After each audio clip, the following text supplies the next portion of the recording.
Hey everyone, welcome back. Hope you're having a fantastic day so far. So earlier this year, back in January, we had one of the biggest bills in the past numerous years go through into law involving Social Security. Could we potentially have two more big pieces of legislation get through Congress and onto Trump's desk to be signed into law before the end of this year? In today's video, we are going to be breaking down everything that you need to know. But before we go ahead and dive into for today, if you would like to explore potential huge savings on your Medicare plan, then you might want to consider giving Chapter a call today. You see, historically, people who have worked with Chapter on average have saved right around $1,100. So what do you have to lose? Give Chapter a call today with the number up there on the screen. That number is 612-895-2101. That is 612-895-2101. And again, on average, historically, people who have worked with Chapter have saved right around $1,100. Once again, the call is completely free. What do you have to lose? And thank you once again to Chapter for sponsoring today's video. Okay, so diving right into for today. So once again, earlier this year, whenever Joe Biden was still the president of the United States, he signed one of the biggest pieces of legislation in a number of years that involved and reformed Social Security. That was the Social Security Fairness Act. That was a bill that passed through the House and through the Senate in wide bipartisan measure. This was extremely rare. We don't usually see bills backed both by Republicans as well as Democrats and pass through so easily.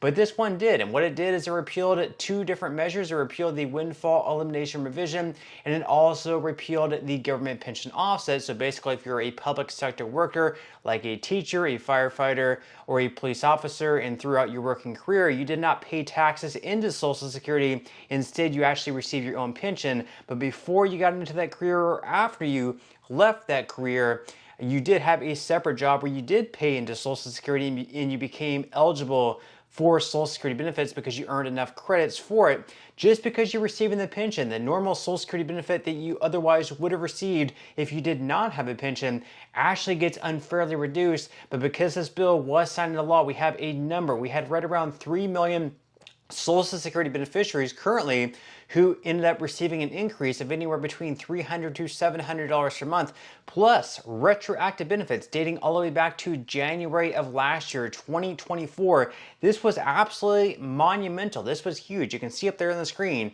by AP, higher Social Security payments coming for millions of people from this bill that Biden signed.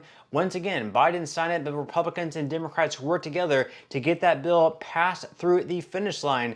Now, who was one of the bigger ones who actually helped this bill passed through? It was a Republican senator in Louisiana, Bill Cassidy, and he worked with a number of Democrats to get Republicans and Democrats on board with this bill. Well, Bill Cassidy actually has two other major pieces of legislation involving Social Security that he wants to pass through this year. And this, like the other bill, happens to be a bipartisan. He's reaching across the aisle to other Democrats to try to get these past the finish line. Now, the first one happens to do with SSI benefits and the asset limits that they are currently faced with. So right now, for single individuals receiving SSI, you're only able to have $2,000 in assets, and for married couples, you might think it's $4,000. Well, for married couples, it's actually $3,000. So basically, you're penalized for getting married if you receive SSI benefits.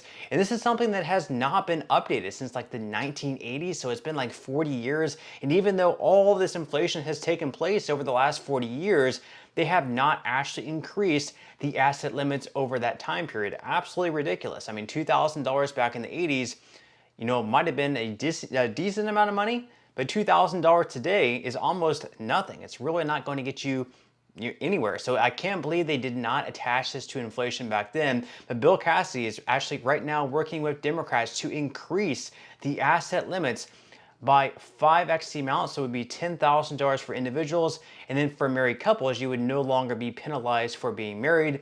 It would not be $15,000, it would be $20,000 for married couples, $10,000 for individuals. So you can see up on the screen, This is straight from Bill Cassidy's website. He says that U.S. Senator Bill Cassidy introduced the SSI Savings Penalty Elimination Act to reform the Supplemental Security Income Program, which has not been updated in nearly 40 years and currently punishes older and disabled Americans for saving for emergencies and their futures.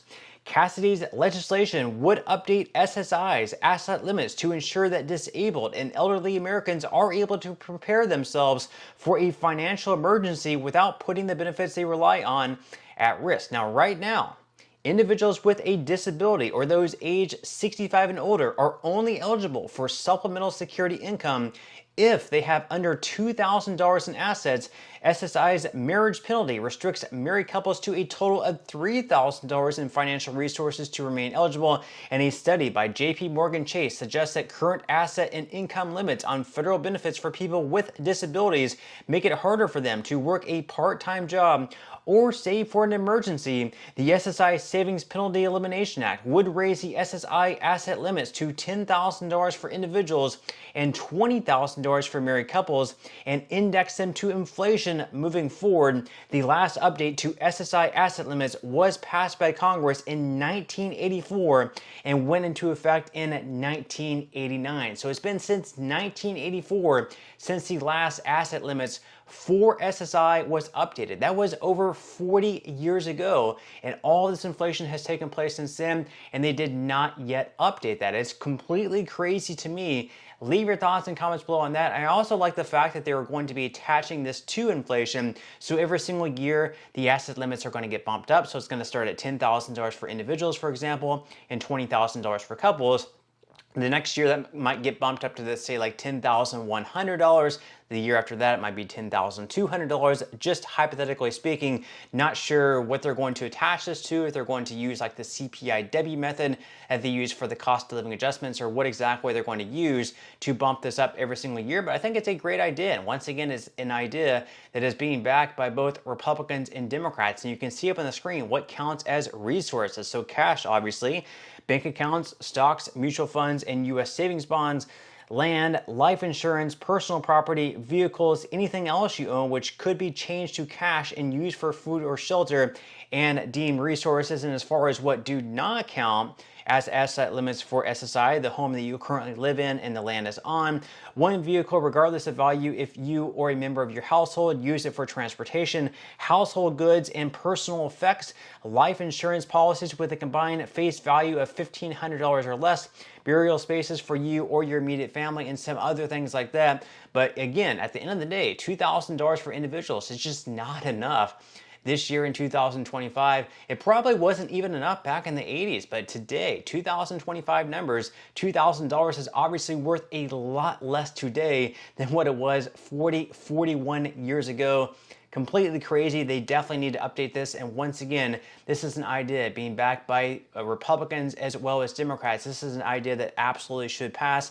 And another one being pushed by Bill Cassidy. This is another idea that he's working with Democrats on, is fixing the long-term solvency of Social Security, because according to recent reports, the trust fund is going to be going insolvent within the next 7 to 8 years if Congress does not act. That's because there are more and more people now retiring, claiming Social Security, and benefits are also higher than ever. And at the same time, we have fewer and fewer young people working, paying taxes into the system. That means the trust fund is slowly getting depleted, and at a certain point in time, we're not going to have enough money flowing into the trust fund combined with the money that's already there to be able to pay out everyone 100% of their expected scheduled benefits. So what they're going to have to do is they're going to have to cut benefits across the board for everyone, whether you receive retirement benefits, whether you receive disability benefits, or whether you receive SSI benefits. They're going to cut your benefit by anywhere between 19 to 26% just to make sure that you're getting something.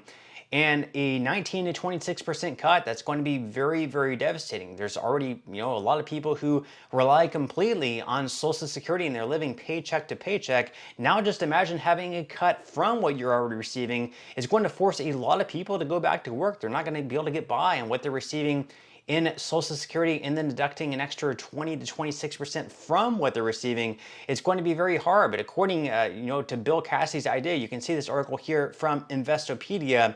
It said that 2 senators from opposing parties have come together to work on a proposal they say could rescue Social Security. So Senator Bill Cassidy, a Republican from Louisiana, and Senator Tim Kaine, a Democrat from Virginia, presented the proposal for a new investment fund in an opinion piece published by the Washington Post on Tuesday. The pair wrote that the proposal would infuse much needed money into Social Security. Now, the senators proposed creating an additional fund that would be invested in stocks, bonds, and other investments and generate a higher rate of return than the current trust funds. Currently, Social Security's trust funds, which trustees recently said could be depleted in less than a decade, are exclusively invested in special issued U.S. government bonds that are less risky but yield low returns.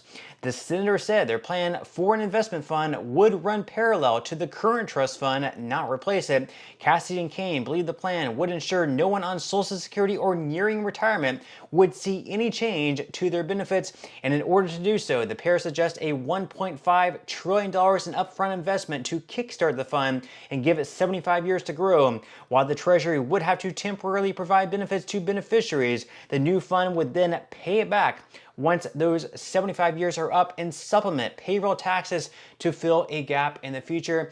This, yet again, we have 2 more bills spearheaded by Republican Senator in Louisiana, Bill Cassidy. Can they get this done 2 more times? Can they get these bills passed through the finish line by the end of this year? We will have to wait and see. But with that said, leave your thoughts and comments below. Do you like these ideas? Do you dislike them? Any other ideas that you have?